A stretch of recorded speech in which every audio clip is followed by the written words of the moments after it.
This is Thinking Thursday for August 15th, 2024. I hope you're all doing well. This morning, a little different. Not going to talk about a specific topic, but the topic that I want to talk about really is centered around the idea of personal growth, right? This is what I do, folks. It's leadership and personal growth.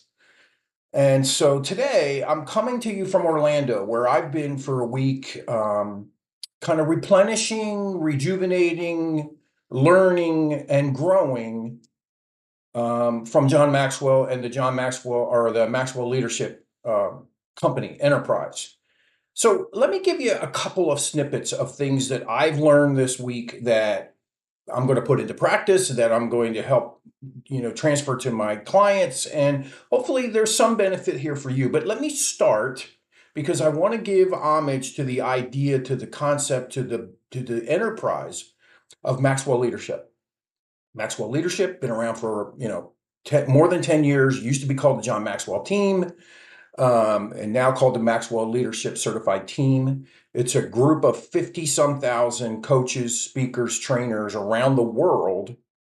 And they come together twice a year in March and August in Orlando to either certify if you're new, or to grow, to continue to get new material and to find ways to improve what you're doing with your clients. So this conference is called IMC, International Maxwell Conference. Okay, it's about 3,000 people.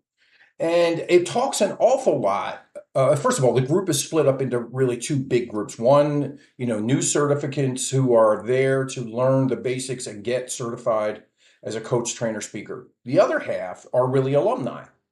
And because this has been going on for a number of years, there's a good many alumni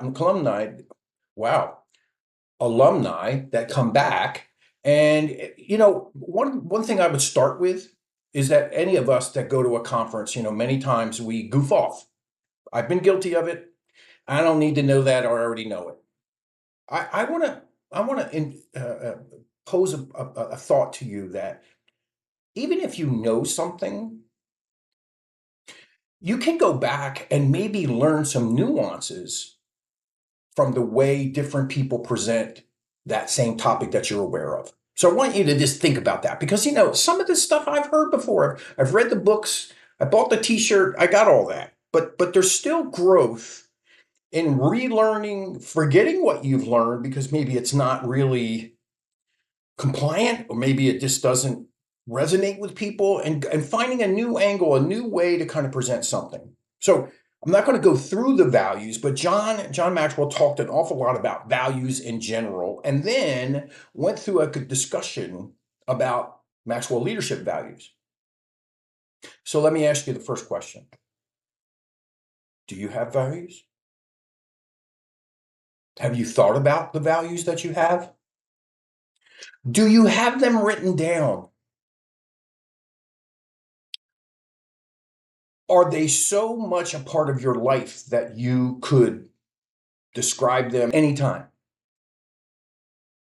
We talked a little bit last week about values-based leadership, right? So I'm on this kick about values right now, and we'll move on. Next week will be about change management, but this week I just wanted to hit some of these things that I learned, that I relearned, that I was reminded of, and I want you to, as a person who's hopefully trying to improve, trying to get better, hopefully as a leader, you're constantly trying to find ways to get better and transfer that knowledge to the people that are working with you. You should be starting with thinking about values. What's important to you? Because you sift everything you do, if you're doing things right, through those values, right? It's how you see the world. What you see is what you do. Okay? What you see is what you do. So if I am exhibiting and have an example of the values that I want to demonstrate, people should see them in me. Point number one. Point number two was from one of our faculty members, our mentors, Valerie Burton. I highly recommend you look at her material. She is an interesting topic. She is a positive psychology specialist. She's a coach and speaker and trainer. She is predominantly a coach. An interesting topic that she brought up was this idea that we can be time poor, have time poverty, or time debt. I never really thought about that, right? Like we take on more than we really can, we're more than our capacity, more than our bandwidth, but we can be poor in that areas, and then our quality of life starts to be affected. Then that transfers to other areas of our life because if we're miserable because we've got too much to do and so on. And you've heard the adage that sometimes being busy does not mean you're being productive. So this is, and again, this I'm not going to teach on her material, but I just wanted you to a couple of topics. Time poverty.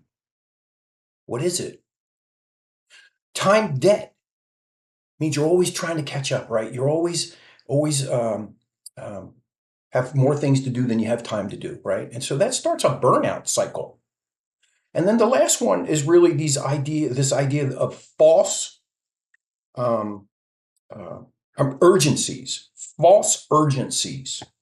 So we built in our life certain things that we think are important, or maybe we think that people think are important. So therefore we put more stress on ourselves and take more time than really what is probably allocated or necessary to accomplish those things.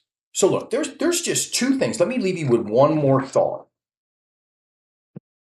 Mark Cole, who's the CEO of Maxwell Leadership, says one thing, except for one exception, the world is made up of others. Except for one exception, the world is made up of others. If you are a servant leader, if you're a values-based leader, you are putting other people's first. Their agenda comes before yours. Think about that, my friends. I hope you're all doing well. Thank you for watching the video. And of course, go to YouTube and subscribe, please. It helps with our algorithm so that we can continue to get more searches on the search algorithm. And I'll see you again next week. I'll be back at home, and we'll keep moving along. Take care.